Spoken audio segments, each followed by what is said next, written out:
présenter? Je m'appelle Franck Segonne. J'ai été pasteur à Dijon pendant une vingtaine d'années. Et il y a 11 ans, là, depuis 2009, on a ouvert un café associatif collaboratif dans le centre de Dijon. Donc, c'était un ministère que j'ai voulu développer parce que j'ai une petite tendance évangéliste, on va dire. En tout cas, j'ai une sensibilité à cela. Et donc, on a développé ce ministère au travers de l'Église et on a vu pas mal de fruits. Et donc, là, je m'apprête à partir sur Genève, dans l'Église évangélique internationale de Genève. Et donc, je serai plus dans la Bourgogne. Qu'est-ce que l'évangélisation? Je dirais que si tu prends la conception classique évangélique de l'évangélisation, ça va se résumer à des activités. On va proclamer la bonne nouvelle de Jésus. Donc, c'est une activité où on proclame la bonne nouvelle de Jésus.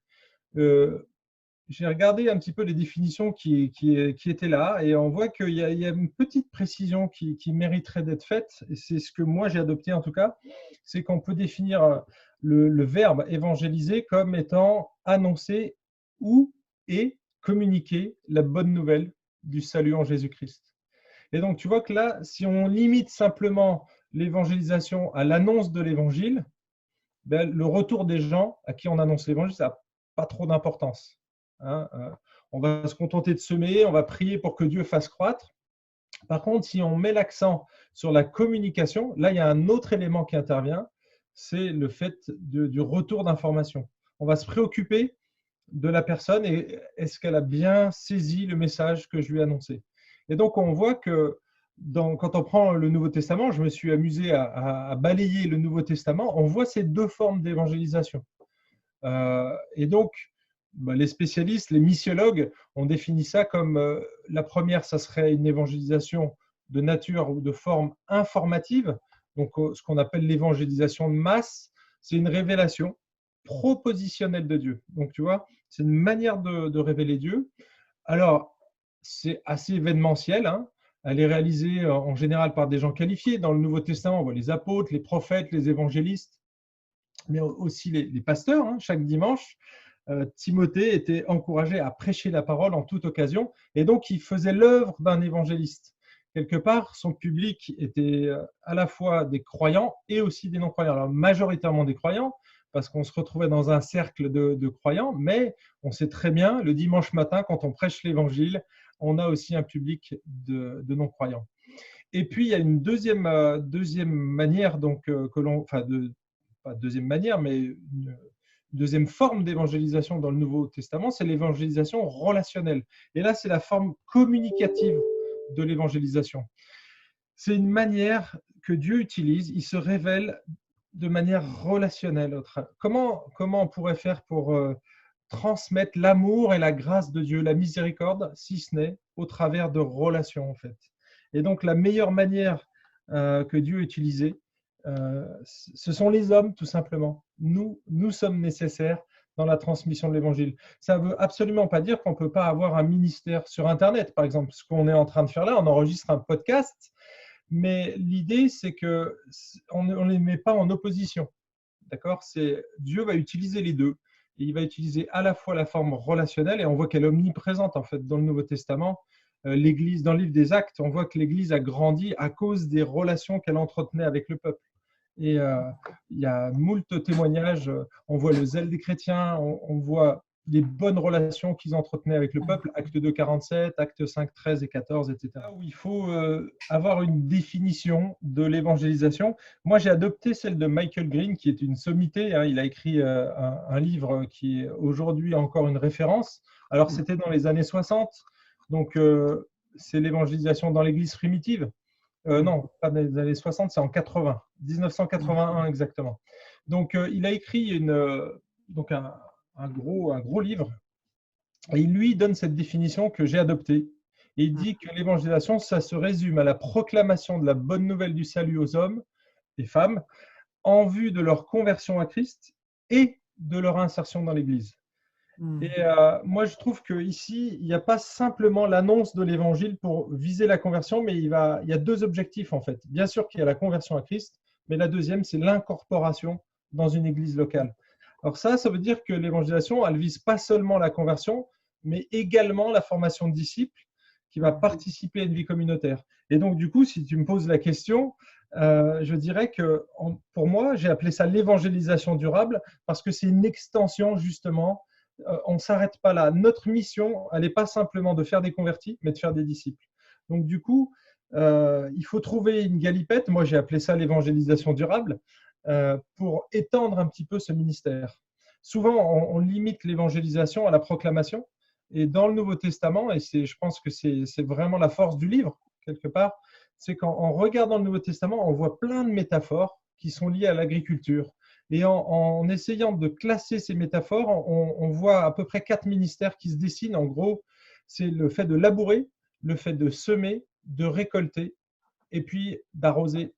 Et donc, si tu veux, souvent, on se limite soit à la première, c'est semer. Hein, on va annoncer l'évangile et ça, c'est normal, c'est nécessaire, mais on va négliger les labours où il y a tout un travail de préparation.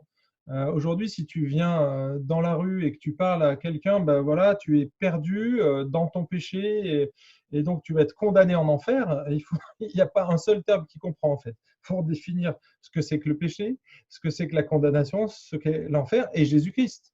Parce que en fait, les gens sont totalement ignorants sur ces 4 points. Et donc, c'est ce que moi j'appelle la préparation du terrain, le labour. Donc, si on ne fait pas cette étape préliminaire, on aura très peu de fruits. Alors, s'il y a des gens qui sont préparés, que Dieu, voilà, par l'intermédiaire d'une certaine éducation, et je pense, en France, c'est encore valable, peut-être une manière, une approche directe de l'évangélisation dans certaines cultures, avec la culture africaine, antillaise, où on voit qu'ils ont baigné là-dedans, et donc ces mots-là ont du sens. Mais pour le français moyen, ça n'a aucun sens, et donc il faut préparer ce terrain-là, et donc une des manières de faire, c'est de labourer, donc labourer, voilà, c'est assez large. Je ne vais pas décrire ici ce que c'est parce que ça va au-delà de ta question. Pourquoi avoir écrit ce livre? À la base, si tu veux, c'est une formation que j'ai dû donner dans mon union d'église en 2003, donc tu vois, ça date un peu. Et donc, j'ai dû lire 2 ou 3 bouquins. Et voilà. Et du coup, j'ai vraiment accroché avec ce sujet-là. Et donc, depuis, j'en ai lu, pas des centaines, mais il n'y en a pas, des centaines. Mais j'en ai lu quelques dizaines, on va dire, ouais, une bonne cinquantaine. Dans la bibliographie du livre, on le voit. Et si tu veux, ce qui m'a interpellé, c'est que on tourne souvent autour des mêmes sujets dans ces livres-là, mais on n'aborde pas les questions très pragmatiques. On va parler de sociologie, des problèmes de postmodernisme, tout ça. Et ce qui est très bien, ça nous permet finalement de comprendre la société dans laquelle on est. Mais si tu veux, pour moi, d'une manière concrète, on ne peut pas changer ces choses. On ne peut pas changer le cœur des gens. On ne peut pas changer la postmodernité. Elle est là, on doit faire avec. Et donc l'idée, c'était, au travers de ce livre, d'essayer de voir où étaient les obstacles et de comprendre les enjeux, mais de ne pas tomber dans les recettes de cuisine. J'ai voulu regarder quels sont finalement, et c'est ce que j'ai vu en étudiant cette formation à l'évangélisation, eh bien, c'était les principes. Quels sont les grands principes? Et on les retrouve finalement, ces grands principes, dans les métaphores. Un petit peu comme les métaphores de l'Église, qui vont nous donner l'essence même de l'Église, son identité profonde, elle se retrouve dans les métaphores. L'Église est un corps, l'Église est un temple, l'Église est, il y a le cep et les sarments, elle est conduite par un berger, il y a des piliers, donc la colonne est l'appui de la vérité, donc c'est l'Église, et c'est ce qu'elle est dans son essence. Et donc j'ai voulu, il y en a d'autres, mais c'est ce que j'ai voulu faire avec l'évangélisation, essayer de comprendre ce qu'est l'évangélisation d'une manière globale. Et je pense que c'était, voilà, je suis arrivé à cela. Ensuite, j'ai donné la formation un peu partout en France, dans des formations, des écoles bibliques à Champfleury, à Défi, à l'EBL, à Lyon, et puis là où on m'invitait à droite et à gauche.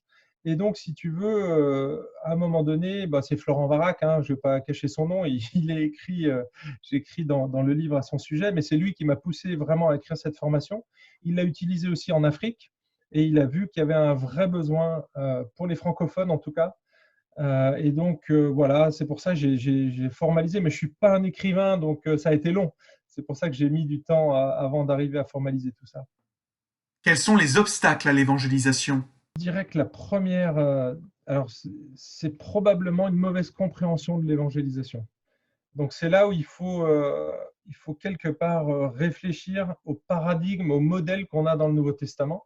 Parce que si on vient avec cette idée, je viens, je proclame l'évangile et les gens vont se convertir, etc., on va être déçu. Et derrière, il n'y aura pas de fruits, voire très peu. On est en France, on voit très bien qu'aujourd'hui, l'évangélisation, entre guillemets, classique, porte très très peu de fruits.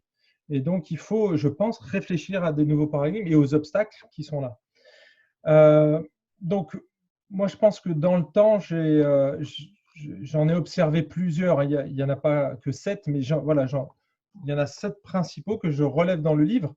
Il y en a d'autres, mais je les ai un petit peu regroupés par catégorie. La première, pourquoi les Français ou les chrétiens évangélisent peu ou pas? Eh bien, c'est nos inconséquences, le péché. En général, quand on est dans le péché, euh, on va devenir léthargique au niveau spirituel. Imaginons que tu viennes annoncer l'évangile à quelqu'un. Donc l'évangile, c'est un message qui libère, c'est un message de liberté. La vérité va nous affranchir et que nous-mêmes, on est dans le péché, prisonnier. Donc on va avoir l'air complètement hypocrite et donc de ce fait, on va hésiter ou on va être hésitant et ça va se voir. Les gens l'observent. Donc ça, c'est un des premiers points et je pense que c'est probablement celui qui est la source de tout le reste. Il y en a un deuxième qui est aussi lié à notre relation avec Dieu, c'est notre manque d'intimité. On peut avoir une vie entre guillemets acceptable en tant que chrétien et puis pas avoir cette intimité avec Jésus. Et finalement, l'évangélisation, ça va devenir quelque chose d'artificiel. Donc, soit on va être obligé de se forcer, alors que normalement, si on aime Jésus, hein, la Bible dit que c'est de l'abondance du cœur que la bouche parle. Donc, si on n'entretient pas cette relation avec le Christ, eh bien, tout ce qu'on va sortir sur le Christ, ça va être ce qu'on a entendu des autres, pas ce qu'on vit ou ce qu'on expérimente. Et ça aussi, ça se voit. Et donc, je pense que notre manque d'intimité avec Dieu, c'est un des obstacles supplémentaires. Un troisième obstacle, c'est les mensonges de l'ennemi. Hein, bien souvent, on a des bonnes motivations. On veut aller annoncer l'évangile et puis on se trouve toutes sortes d'excuses au moment de le faire. Et il y a des, par exemple, le diable va utiliser la légitimité. Mais qui tu es, toi, pour aller annoncer l'évangile à ces gens? Qu'est-ce que tu as de mieux? Est-ce que tu es meilleur que les autres? Pourquoi tu te permets toi-même de venir et de dire la vérité et que tu connais la vérité? Et voilà, et ça, c'est le genre de mensonge que l'ennemi va utiliser pour nous déstabiliser, pour qu'on se taise, tout simplement. Et on n'aura pas ce désir, cette flamme de Dieu. Alors, je pense que c'est lié aussi à notre manque d'intimité, de connaissance des Écritures, et donc du coup, on va tomber facilement dans les pièges du diable. Une autre, c'est notre honte de Jésus, et je pense que ça, je l'ai vécu, vous l'avez vécu, Timothée l'a vécu, hein, quand on lit la deuxième épître, 3 fois, il dit « N'aie pas honte de l'Évangile, ni de moi ».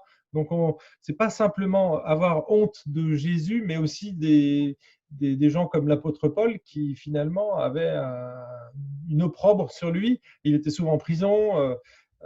L'apôtre Paul, il n'était pas très bien vu, même s'il avait au départ une bonne réputation parmi les Juifs. Avec le temps, ça s'est un peu terni. Et donc, cette honte de Jésus, Pierre l'a vécu, moi aussi, on ne veut pas se griller dans notre témoignage, on a peur du qu'en dira-t-on quelque part. Et donc, du coup, ça, c'est un des obstacles. Il y en a une autre qui est plus subtile, et ce n'est pas lié à Jésus, parce que je trouve que c'est plutôt lié à des méthodes, à des outils, à la forme finalement de l'évangile et non pas au fond, et parfois à l'Église. J'ai interviewé plusieurs personnes à chaque fois que je donnais ces conférences et je leur demandais quels sont les obstacles, qu'est-ce qui vous freine? Eh bien, j'avais, voilà, moi je me sens pas du tout avec l'idée d'aller dans la rue ou de distribuer des tracts ou faire du porte-à-porte ou un concert ou des choses comme ça. Et donc, c'est plutôt ce qui repoussait les gens, c'est les méthodes. Ils n'étaient pas à l'aise avec la méthode, et moi je l'ai vécu hein, au GBU, pas au GBU, mais quand j'étais étudiant à la fac, on se réunissait tous les soirs dans une chambre avec 7-8 étudiants et on parlait librement de notre foi. Et alors, on y allait plein pot, hein, on parlait de l'évangile et c'était spontané, c'était naturel. Par contre, le samedi, le pasteur organisait un questionnaire dans la rue et ensuite on faisait un mini concert a cappella avec des musiciens amateurs Franchement, j'avais honte. Je me souviens avoir prié, Seigneur, permets que je ne rencontre pas un étudiant que je connaisse. C'est terrible. Mais voilà, c'est la honte là de la forme en fait. Et puis la honte de l'Église. Parfois, il y a des lieux. Alors là, quand je dis de l'Église, c'est le bâtiment, hein, ou peut-être parfois les gens qui sont maladroits. Mais un bâtiment qui n'est pas adapté, où ça sent mauvais, où c'est entre guillemets ringard, parce que parfois, si on a des jeunes dans l'Église, ils n'oseront pas inviter leurs amis parce que justement, ils ont peur du regard. Mais on voit que c'est que la forme en fait. Il n'y a pas le fond ici et ce n'est pas une question de Jésus. Moi, j'annonçais l'évangile librement dans une chambre et je voyais très bien que dans la rue, accrocher des gens avec un sondage un peu bidon, en fait, à l'époque, c'était vraiment mal fait en plus. On venait dans la rue et on interpellait les gens et en fait, c'était un prétexte. Et du coup, voilà, on essaie d'entrer en contact avec les gens parce qu'on n'a pas de relation avec eux. Et tu vois, c'est très artificiel cet aspect-là. Et je pense qu'il y a un gros poids ici et il ne faut vraiment pas négliger cet aspect, réfléchir à nos méthodes. Un des 6e obstacles, c'est la perte progressive des relations de qualité. Ça ne vient pas de moi, j'ai vérifié que si ça fonctionnait. C'est Bill Hybels qui dit ça dans un de ses ouvrages. Et il montre qu'au bout de 8 ans, un chrétien qui s'est converti dans l'Église n'a plus aucune relation avec, enfin une relation, il a des relations, mais pas des relations de qualité avec des gens de son entourage. Et au bout de 2 ans, on a perdu la moitié. Au bout de 4 ans, c'est 80 ou 75%. Et on voit que c'est une chute progressive. Et au final, les chrétiens sont plus du tout en relation avec des non-chrétiens. Et ça, c'est un gros, gros point de faiblesse parce que du coup, on est obligé de créer des relations artificielles. Hein, l'amitié va nous permettre d'amener l'évangile de manière complètement naturelle. Si on aime Jésus, on va parler naturellement de lui.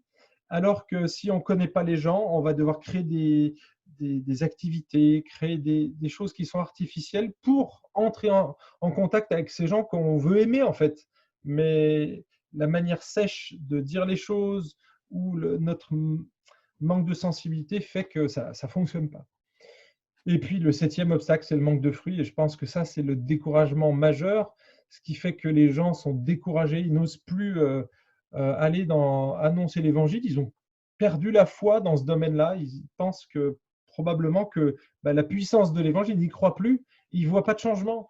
Mais on annonce l'évangile, on a fait des actions, etc. Et il n'y a rien au bout, ou pas grand-chose. Et du coup, c'est très décourageant. Et je pense que ça, c'est un des obstacles aussi. Voilà en gros les 7 que j'ai mentionnés dans le livre.